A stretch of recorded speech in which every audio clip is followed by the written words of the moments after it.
Bonjour, bonsoir à tous, très chers viewers cinéphiles. Ça dépend à l'heure où vous regardez cette vidéo et bienvenue dans cette nouvelle critique de Net Critique de la chaîne Queenporg où, où je vais juste te dire à quel point je suis content d'avoir vu une film que je suis allé voir à l'instant. Je sors d'il y a à peine quelques minutes de la séance. On est le soir du 12 au 13 juin 2024 et, euh, et du coup je suis allé voir un film qui était juste incroyable, qui pour moi est littéralement intestable. J'ai vraiment passé un agréable moment. Ça fait très longtemps que j'avais pas passé un aussi beau moment au cinéma. Ça faisait extrêmement longtemps. Je suis allé au cinéma à côté de chez moi et je sors à peine d'il y a quelques minutes, quelques quarts d'heure. Et là, je vais vous faire la critique à chaud. Parce qu'un grand homme a dit un jour, enfin un grand youtubeur que j'admire, a dit un jour, les avis à chaud sont les plus sincères. Sont souvent les plus sincères. Et du coup, dans cette vidéo que je vais tourner maintenant, je ne sais pas quand est-ce que je la publierai au fur et à mesure. Ça dépendra du temps et ça dépendra de mon planning aussi et de ma vie à côté. On va parler de Legator. Legator qui est un film réalisé par, entre autres, la film... Pardon, excusez-moi. Qui est réalisé entre autres par la fille de M. Night Shyamalan. M. Night Shyamalan, qui est bien sûr, et bien sûr objectivement parlant, est l'un des meilleurs réalisateurs hollywoodiens, et qui est aussi l'un des plus grands réalisateurs de films d'horreur, de films fantastiques, tout ça. Et c'est entre autres tout simplement le réalisateur de Sixième Sens, de, de Incassable, de Glass, de Split, de films comme ça qui ont marqué le cinéma en tout cas. Et là, c'est sa fille qui me semble est dans sa première réalisation. Sa fille qui s'appelle, excusez-moi, je vais devoir faire des recherches au fur et à mesure. Pas sûr que je mette des images pour illustrer. Sa fille qui s'appelle Ishana Night Shyamalan. Et il me semble que c'est son premier film à sa fille. Et d'ailleurs, on va en parler maintenant. D'abord, juste résumer l'histoire. Et après, je mettrai le timecode. Je vais passer à une critique 100% spoiler. C'est aussi le but de la critique à la base. Donc si vous n'avez pas vu le film de base, là je vais vous faire une première partie sans spoil. Et après je vais vous faire une partie avec spoil. Excusez-moi, c'est la notification. Donc on va faire une première partie sans spoiler avec résumé du film. Donc dans ce film, on va suivre l'histoire de Mina. Mina qui est jouée par Dakota Fanning, que l'on connaît tous de La Guerre des Mondes, de Spielberg, qui est l'une des sœurs Fanning avec Elle Fanning, sa sœur, enfin bref, voilà. Excusez-moi. Dakota Fanning, qui c'est vrai, qu'on n'avait pas revu depuis assez longtemps, quoi. C'est vrai que j'ai pas vu beaucoup de films avec elle, mais c'est vrai que au fur et à mesure que les années passaient, on l'a pas vu, on la voit pas beaucoup dans le paysage cinématographique. Mais là, son retour, je suis très content déjà qu'elle soit de retour parce que c'est une excellente actrice. C'est une très très bonne très très bonne actrice pardon à la base et les films n'en est pas moins excellents. Bon, je vous ai un peu spoilé mon avis, mais on va résumer plutôt l'histoire. On va suivre alors l'histoire de Mina, qui est jouée par Dakota Fanning, qui travaille dans une animalerie. Et en fait, euh, et en fait, elle se remet pas, on va dire, d'un traumatisme dans son enfance, que je vais pas vous spoiler là. Et en fait, en gros, son patron lui dit tu devrais prendre une semaine de congé, tout ça. Et donc, elle va partir avec un perroquet dont elle doit s'occuper. Et en fait, ils vont partir dans une forêt obscure, tout ça. Euh, et en fait, bizarrement, les appareils électroniques vont déconner. Et en gros, la voiture va s'arrêter au milieu d'une forêt.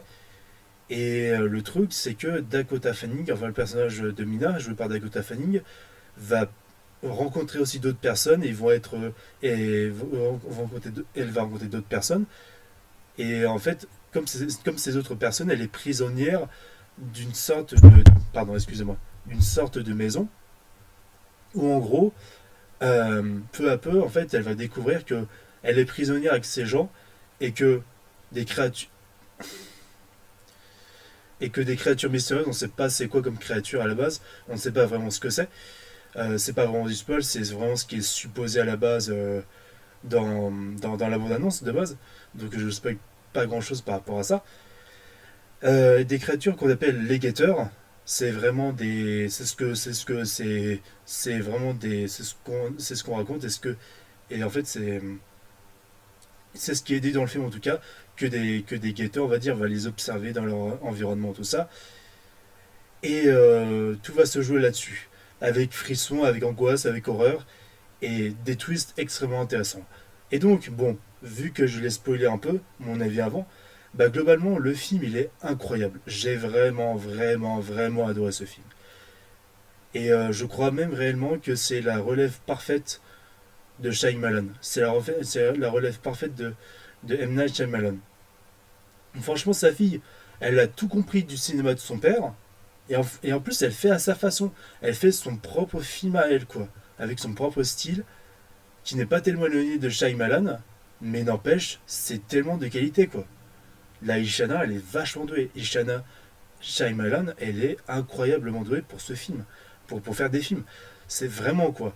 Je sais pas si c'est elle qui a écrit de base de scénario. Enfin non, j'ai vu dans les génériques de fin. Peut-être que c'est elle, je sais pas. Mais en tout cas, excellente actrice. Oui, excellente, bon, excellente réalisatrice. Les plans, les cadrages, les lumières sont vraiment impeccables. Tu sens qu'il y a une ambiance. Tu sens que par rapport à l'imagerie, au thème du film, par rapport aux thématiques du film, tu sens que la lumière est super bien utilisée selon les plans, selon l'ambiance aussi, même par rapport à la musique, le compositeur de la musique, euh, qui s'appelait comment déjà? Je vais vous dire ça, qui s'appelle Abel Korzenlowski. Abel Korzenlowski qui a fait une excellente musique, clairement, mais vraiment, vraiment une excellente musique, qui est à la fois angoissante, mystérieuse, pesante, mais vraiment pesante. Et, euh, et c'est vrai que la bande-annonce m'avait un peu surprise de ce film-là, parce qu'en fait, il y a en fait une sorte de double miroir, mais bah, au final, quand tu vois le film, bah, de ce que j'ai vu, c'est pas dérangeant. Je sais pas entendu, c'est pas du tout du spoil que je suis en train de vous raconter, mais vraiment, le film est vraiment très très très bon. Il est vraiment excellent, je vous le conseille vivement. Les acteurs sont vraiment impeccables, surtout bah, Dakota Fanning, l'actrice principale, qui est juste parfaite. Elle est dans un personnage vraiment troublé, mais qui peut être aussi dépressif en même temps, qui peut être aussi reculé des gens, qui peut être aussi mal dans sa peau, mais qui en fait se comporte égoïstement, surtout par rapport à son passé de base. Et au fur et à mesure qu'on suit le film, on sent que c'est quelque chose qui peut différer vraiment de ce qu'on pouvait penser à la base, du truc, enfin de l'écriture du personnage. Mais vraiment, il y a aussi même les twists de fin par rapport au développement de ce film-là, de son histoire. J'ai trouvé ça vraiment très original. J'ai rarement vu un film aussi original depuis longtemps au cinéma. Je ne plaisante pas quand je dis ça. C'est vraiment par rapport au concept même de base. Même les autres acteurs sont vraiment impeccables. Les autres actrices, surtout l'actrice l'actrice qui joue du coup, qui joue Madeleine, qui en fait recueille, on va dire, Mina avec deux autres personnes de son âge en gros. C'est vraiment très intéressant, hein, c'est vraiment très très intéressant et par rapport à l'écriture des personnages qui peuvent être attachantes, ils ont vraiment des personnalités différentes quoi. Et même le personnage de merde, de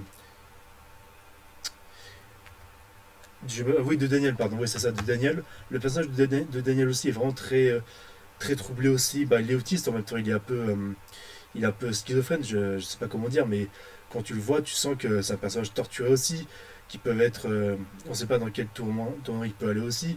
Ça développe vraiment bien les personnages, leurs relations, par rapport à leur lieu d'emprisonnement en quelque sorte. Mais c'est vraiment très fascinant en tout cas. S'il y a un seul défaut que je pourrais dire de ce film, bah c'est que le seul défaut, je dirais, bah c'est la violence quoi. C'est la violence qui est très très minorée. Très très minorée. Après, le frisson est là. Ça, c'est clair et net, le frisson est vraiment là. On a vraiment peur par rapport, par rapport au ghetto en question, mais sans spoiler vraiment. Mais en tout cas, c'est vraiment très original, c'est très très bien amené. Et là où tu te dis que le film va aller dans cette direction, en fait, tu es surpris. Au fur et à mesure que tu regardes ce film, tu es vraiment surpris, quoi. C'est à part la violence où j'ai l'impression que ça a été minoré vraiment, et je trouve ça dommage, même si dans la partie spoil que je vais développer, il y a une partie assez intéressante par rapport à l'ambiance du film. Mais tout ça pour dire que ouais, allez voir ce film. Allez voir ce film, il est incroyable. Allez voir le film, il est vraiment incroyable. Il est vraiment de très bon augure, c'est un bon divertissement aussi qui fait frissonner. Donc oui, je vous conseille vraiment ce film-là, il est vraiment très intéressant cinématographiquement parlant. Et Ishana Shyamalan, elle est déjà au summum de ce qu'elle pourrait faire en réalisation, vraiment. Elle a bien suivi les pas de son père, elle continuera à le faire, et je pense qu'elle continuera à le faire, et elle va faire que cartonner cette réalisatrice. Cette réalisatrice ne va faire que cartonner. C'est vraiment un pari gagné. C'est vraiment pari gagné. Pari gagnant, quoi. Donc voilà, si vous vous arrêtez là pour cette critique, si vous voulez pas en savoir plus, si vous voulez pas être gâché, pas être gâché, on va dire, par rapport à l'histoire, enfin, si vous voulez pas que je vous gâche l'histoire, donc pour moi la critique s'arrête là. Merci à tous d'avoir regardé cette critique, cette vidéo. N'hésitez pas à dire votre avis, n'hésitez pas à vous abonner, à liker, à partager, à commenter, à mettre la notification. Et on va passer pour les autres à la partie spoiler. Donc, je mettrai le timecode. C'est ici que c'est là, enfin voilà. Je vous dis au revoir, on se dit à la prochaine. Et on va passer à la partie spoiler. Donc la partie spoiler.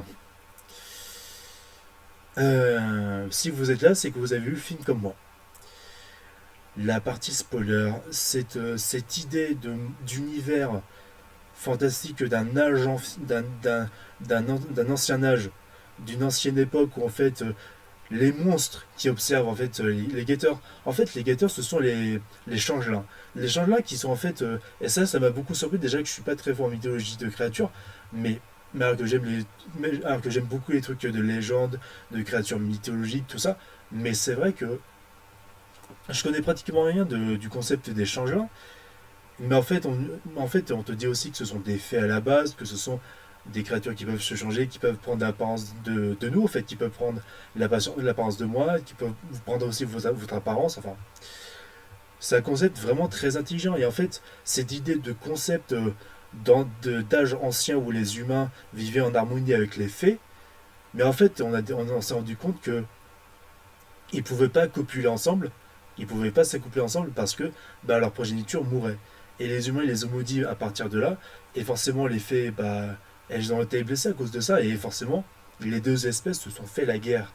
Les deux espèces, hommes et les changelins, fées, enfin les fées plutôt, avant qu'elles deviennent les changelins, se sont fait la guerre. Je m'attendais tellement pas à ce concept-là, quoi. C'est un truc de malade. C'est un truc de malade. C'est un truc de malade. Et c'est très bien amené. Bon, là, je passe au twist final absolu, où en fait, on découvre que la Madeline, en fait, c'était la femme du scientifique qui avait débarqué dans la forêt pour observer les changelins. Et en fait, il s'est servi d'un changelin pour en fait ressusciter sa femme qui était morte en 2001. Et en fait, le changelin peut prendre n'importe quelle forme. Et en fait, cette créature a pris la forme de Madeline pour piéger les gamins, tout ça.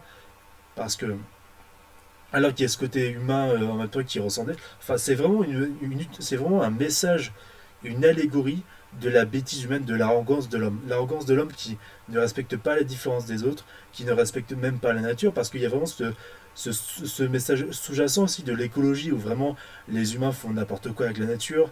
Et en fait, je pense que les faits dans ce film, qui sont devenus échangés, en fait, c'est une allégorie de la nature et de l'irrespect que l'homme a démontré envers ces créatures-là. Mais c'est vraiment des thèmes vraiment variés par rapport à ça. Et aussi, bah, l'évolution de Mina est extrêmement intéressante parce que bah, quand elle était petite et que en fait, l'accident qu'elle a provoqué tuant sa mère, bah, en fait, elle est restée dans le déni, elle est restée dans le regret et pas dans l'acceptation on va dire, de sa maltraitance quand elle était petite. En fait, de ce qui s'est passé quand elle était petite. Mais tout ça pour dire que au fur et à mesure qu'elle a évolué, même en apprenant à se sociabiliser avec tous les autres prisonniers, entre guillemets, des guetteurs, tout ça, son évolution est vraiment très intelligente par rapport aussi à l'idée qu'elle doit mûrir et qu'en fait il y a du bon chez les gens et que à travers Madeline, la changeante du coup, elle a vu qu'il y avait du bon. Et en fait Madeline, on dirait que c'est peut-être l'esprit de Madeline, de la femme de base humaine, qui a pu comment dire être retranscrite sur ce change-là et qui a pu peut-être influencer ce change-là pour se dire grâce à Mina qui lui dit il y a du bon en chaque être humain, il y a aussi de l'amour, il y a aussi de l'affection. Vous avez pu en prouver, tu as pu, pardon, tu as pu, elle dit ça à Medline, tu as pu en éprouver pour nous aussi, tu nous as protégés, enfin tu nous as logés, tout ça. Et cette évolution en fait qui a du bon en chacun, en chaque être, qui a de l'amour et de l'espoir, si on le cherche bien, s'il y a vraiment des gens qui ont de l'amour, quand il y aura toujours de l'amour, il y aura de l'espoir. Et ça, c'est un message magnifique dans ce film. Et ça tourne sur tout le film comme ça, vraiment. Ça tourne sur tout le film comme ça. Mais vraiment. Et vraiment, ouais, cette idée, même du concept, même au-delà du concept d'univers de fées avec les hommes, tout ça, mais qui est vraiment, vraiment bien trouvé. Vraiment, cette idée que les fées se transforment en monstres parce que les humains les ont reniés, tout ça, ils les ont enfermés sous terre et elles sont devenues des monstres assoiffés de sang, quoi. Vraiment des créatures pourries dans l'âme, quoi. Mais vraiment terrifiantes aussi. C'est très fort comme message. Ce que est capable de faire, et même ce scientifique qui en fait était le mari de Medline, du coup, ce scientifique qui en fait exploite ces créatures pour son bien personnel, juste pour la science et pas par, comment dire, par et juste par arrogance, en fait, ouais, c'est ça, juste par arrogance et juste par irrespect envers la nature, envers notre nature à nous, être humain, envers notre humanité, comment dire, un irrespect envers notre humanité par rapport à ce que ce personnage pardon, éprouve, enfin montre dans ce film du scientifique. Je bafouille un peu, excusez-moi, je suis un peu crevé, mais tout ça pour dire que ce film a bien marqué a bien marqué son coche par rapport à ça. Enfin, il a bien noté son coche. Je sais pas comment dire. Mais le film est vraiment génial et la musique reflète vraiment bien l'ambiance du truc, quoi. C'est intestable sur ce coup-là. Sur ce coup-là. Et vraiment, ouais, pour moi ce que je retiens du film, c'est les twists par rapport à ça. Et en fait, que Madeline, en réalité, quand en fait Mina découvre que son oncle, en fait, était un scientifique. Je pense que ouais, je pense que même l'oncle de Mina, dans les photos, je pense que. Ah non, je pense. C'est ça, excusez-moi. En fait, je pense que Mina, quand elle est allée dans le bureau de son oncle dans l'université, là, en fait, elle a découvert qu'en fait, c'était un scientifique qui travaillait avec l'autre scientifique qui, du coup, avait essayé de ressusciter Medline. Et c'est pour ça qu'il a trouvé des photos du scientifique en question, de Medline, que Mina a fait des recherches. Et le twist, en fait, où elle croit tomber sur Sienna, mais qu'en fait, c'est Medline qui se transforme et qui peut changer de forme.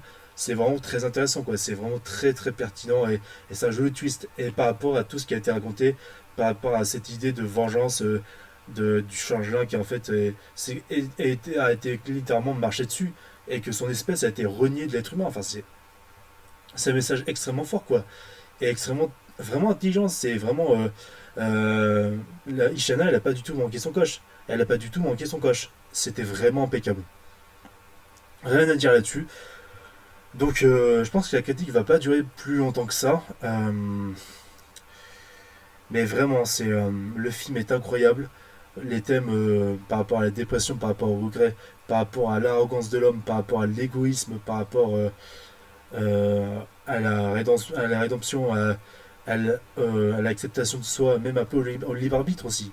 Il y a un peu de ça aussi. J'ai frissonné aussi, et même cette ambiance de forêt profonde, tout ça. Enfin voilà. C'est vrai que dans la bande j'avais peur parce que j'avais peur que ce soit que deux reflets de chaque personnage à chaque fois, que ce soit un effet miroir pendant tout le film. Même si la bande-annonce revendait bien le truc. Mais par rapport au concept du film. Mais j'avais peur que ce soit double miroir à chaque fois, mais non. C'est un film normal, et ça c'est une réussite aussi, c'est que Ishana, elle a su rester sur ce qu'est un film aussi à la base. Malgré ce concept, avec en plus, pardon, pas malgré, avec en plus ce concept-là, qui est des plus fascinants et des plus universels. Et c'est important des sujets comme ça qui soient aussi bien traités ainsi, c'est aussi subtilement parlant, c'est vraiment impeccable, quoi. Je suis vraiment très très très content d'avoir vu ce film. Et, je peux que vous recommander d'aller revoir ce film si vous avez vraiment aimé ce film comme moi. J'espère avoir le temps à côté de moi aussi, mais allez revoir ce film si vous le voulez vraiment. Allez le voir avec des amis, allez le voir avec vos proches. Ce film, allez le revoir avec vos proches, pardon. Ce film est impeccable. Ce film a justement réussi à marquer tout ce qu'il y a de bien dans le cinéma fantastique, dans le cinéma de genre. Tous les codes par rapport à l'écriture, par rapport au code d'écriture, par rapport au code de personnages et d'évolution, c'est vraiment impeccable, quoi. Il y a vraiment du mystère et du suspense, on se pose des questions. C'est vraiment du Shyamalan, c'est vraiment Shyamalan qui a fait ce film, quoi. C'est tout. C'est vraiment, t'as les codes, les pistes qui sont posées par-ci par-là. C'est vraiment fascinant de voir un film comme ça, avec une aussi belle photographie, c'est un aussi beau concept, c'est vraiment très bien, quoi. Donc voilà, je pense que c'est tout ce que j'ai à dire pour ce film-là. Je crois que je vais, ouais, malgré la violence qui est un peu minorée, qui est un peu réduite, on va dire. Ouais, je pense que je vais mettre, le film est excellent, puis de toute façon, donc je vais mettre allez, 18,5 sur 20. 18,5 sur 20, parce que le film a une ambiance et même les créatures sont monstrueuses elles sont monstrueuses à souhait, mais dans le bon sens du terme, quoi. Et il y a vraiment il y a vraiment un concept, mais vraiment un concept vraiment très intéressant avec ce film-là. C'est très fascinant et c'est une belle expérience cinématographique. C'est même ma meilleure expérience cinématographique de l'année, hein. Mais vraiment, quoi. Enfin voilà. Si j'ai rien d'autre à dire, qu'est-ce que je pourrais dire d'autre? Bah, bah, c'est bien aussi de ne pas avoir que des têtes connues à part Dakota Fanning. Mais enfin, c'est bien de voir Dakota Fanning, bien sûr, que j'aime beaucoup. Mais c'est bien aussi que je découvre d'autres acteurs, quoi. Et c'est vrai que l'actrice de Medellin est vraiment impeccable et les autres acteurs aussi, quoi. Ils font vraiment le café. Ils font vraiment, vraiment très bien le café. Enfin voilà, c'est tout ce que je pourrais dire pour cette critique. Euh, J'espère la publier bientôt quand je pourrai, puis de toute façon. Donc merci à tous d'avoir regardé cette vidéo de Queen Porg. N'hésitez pas à liker, à partager, à commenter, à mettre la notification pour ne pas manquer les prochaines vidéos. N'hésitez pas à me dire ce que vous avez pensé du film. Pensez surtout à préciser alerte spoiler pour bien préciser que c'est du spoil et que, enfin, comme les gens pour que les gens soient prévenus, vous voyez. J'espère qu'on pourra débattre de ça ensemble, tout ça dans la coolitude absolue, et on se dit à la prochaine pour de potentielles prochaines vidéos. Salut tout le monde, cinéphile.